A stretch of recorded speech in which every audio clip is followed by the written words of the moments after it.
Hi and welcome. Today is Wednesday, and today is our reading. Show what you're reading. So I'm going to show you what I was reading earlier, which is Harry the Dirty Dog, which is kind of a fun story. So I thought I would share a little bit. I'll read it and then I'll show you some pictures as I go. I'm going to read part of it, probably not all, the whole thing.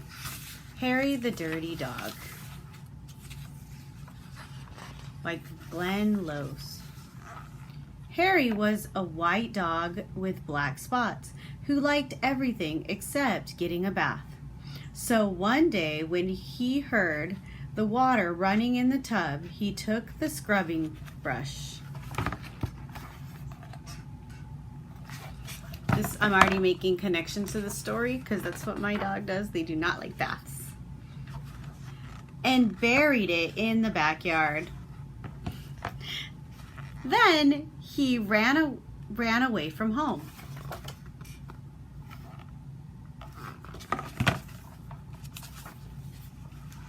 He played where they were fixing the streets and got very dirty.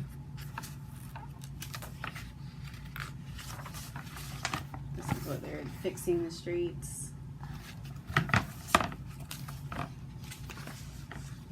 He played at the railroad and got even dirtier.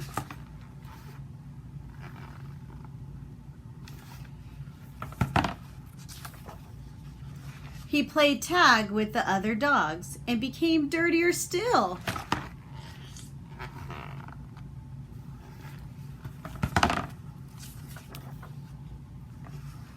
He slid down a coal chute and got the dirtiest of all. In fact, he changed from a white dog with black spots to a black dog with white spots. I think that's what it shows you on the cover here, how he changed.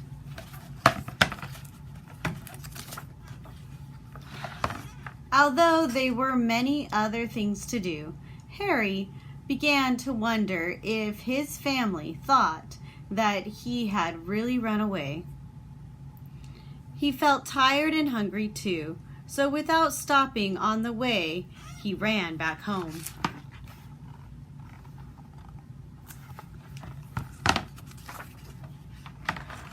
When Harry got to his house, he crawled through the fence and sat looking at the back door. One of the family looked out and said, "There's a strange dog in the backyard. By the way, has anyone seen Harry?"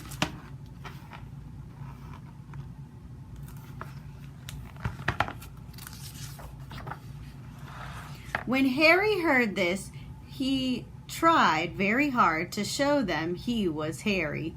He started to do all these old clever tricks like flip-flopped, and then he flip-flopped and rolled over and played dead.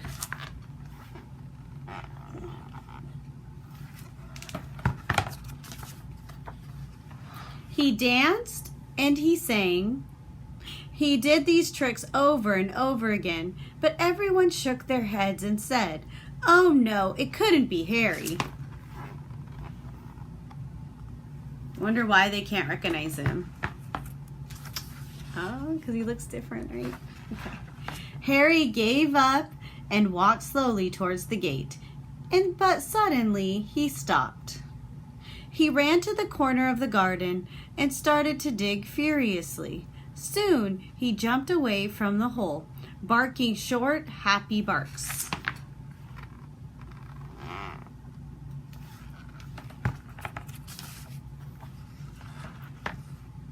He found the scrubbing brush and carried it in his mouth.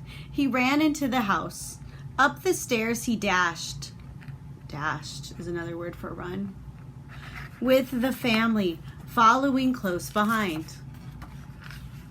He jumped into the bathtub and sat up begging, with the scrubbing brush in his mouth.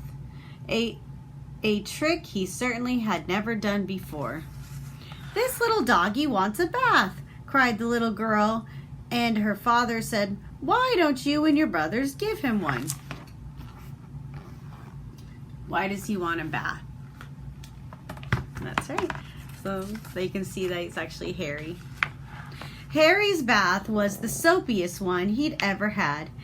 It worked like magic. As soon as the children started to scrub, they began shouting, "Mommy! Daddy! Look! Look! Come quick!" "It's Harry! It's Harry! It's Harry!" they cried. Harry wagged his tail and was very, very happy. His family combed and brushed him lovely, and he became once again a white dog with black spots.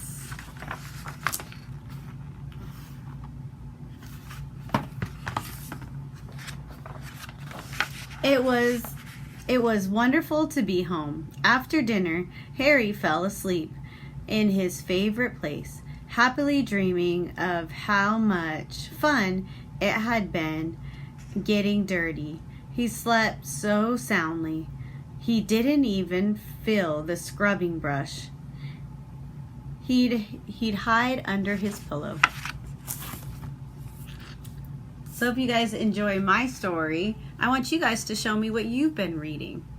Next, what you guys are going to do in math is you guys are going to do attributes for 3D shapes. So that means when I look at attributes, that means they're going to ask you what the vertices are, which looks like this.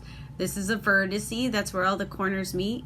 And this is called a edge. And this is called a face. So they're going to ask you what a face, an edge, and a vertex is. And you're going to have to count all of them. This is a cube.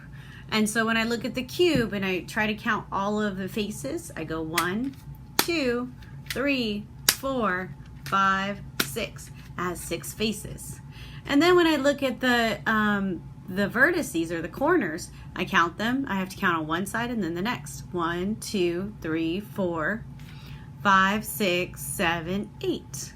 8 vertices.